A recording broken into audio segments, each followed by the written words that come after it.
एक जिंदा सांप राजा की लड़की के पेट में रहता था। सांप ने राजा की लड़की को अपने वश में किया हुआ था। जब रात होती तो वो कुछ देर के लिए राजकुमारी के मुख से बाहर निकलकर जंगल की तरफ चला जाता और सुबह होने से पहले ही वो फिर से उसके अंदर चला जाता। राजकुमारी इस बात से बिल्कुल अनजान थी कि उसके अंदर एक सांप ने डेरा डाला हुआ है। अनजाने में वो पूरी तरह से उस नाग के वश में थी। राजमहल में किसी को भी इस बात की भनक तक नहीं थी कि राजकुमारी के अंदर एक 7 फुट का सांप रहता है। सभी यही समझते कि पता नहीं राजकुमारी को क्या बीमारी लग गई जिसके कारण वो हमेशा अचेत रहती है। बड़े से बड़े वैद्य और हकीम भी इस बात का पता नहीं लगा पाए। लखन जब राजमहल के अंदर गया तो उसने देखा कि वहाँ पर बहुत सारे वैद्य और हकीम राजकुमारी को ठीक करने के लिए लगे हुए हैं। एक कोने में खड़े होकर चुपचाप लखन ये सारा माजरा देखने लगा। जब शाम का समय हुआ तो सभी हकीम और वैद्य धीरे धीरे करके वहाँ से चले गए। तब लखन राजा के मंत्री के पास गया और बोला, मंत्री महोदय, सभी अपना प्रयास कर चुके हैं, अब एक मौका मुझे भी दिया जाए।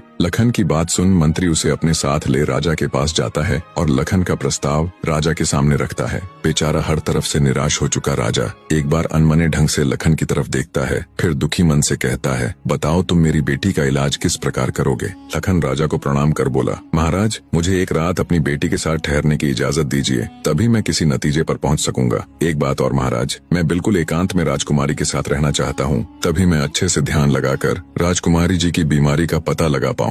लखन की आत्मविश्वास भरी बातों से राजा के मन में हल्की सी उम्मीद जागी। उसने लखन को रात में राजकुमारी के साथ एकांत में रुकने की इजाजत दे दी। राजा की इजाजत मिलते ही लखन राजकुमारी के कक्ष में गया और उससे कुछ दूर एकदम चुपचाप बैठकर उसे देखने लगा। जैसे ही रात के 12 बजे का समय हुआ तो अचेत अवस्था में पड़ी हुई राजकुमारी के मुंह से सांप बाहर निकला और महल के परिसर से होता हुआ जंगल की ओर चला गया। ये सब देख लखन दंग रह गया। वो बिना कुछ हरकत किए चुपचाप वहीं बैठा रहा। जब रात का आखिरी पहर खत्म होने को आया तब वो सांप वापस लौटा और राजकुमारी चंद्रकला के मुख से होता हुआ पूरा उसके अंदर समा गया। दम साधे लखन ये सारा माजरा देखता रहा। सारा माजरा देख उसे समझते देर न लगी कि राजकुमारी की सारी बीमारी की जड़ ये सांप ही है। सुबह हुई तो राजा चंद्रसेन डर और बेसब्री के मिश्रित भावों के साथ लंबे लंबे कदम रखता हुआ अपने मंत्री के साथ राजकुमारी के कमरे में आया और बेसब्री से उसने लखन से पूछा, बताओ लड़के, तुम किस नतीजे पर पहुँचे? क्या मेरी बेटी ठीक हो जाएगी?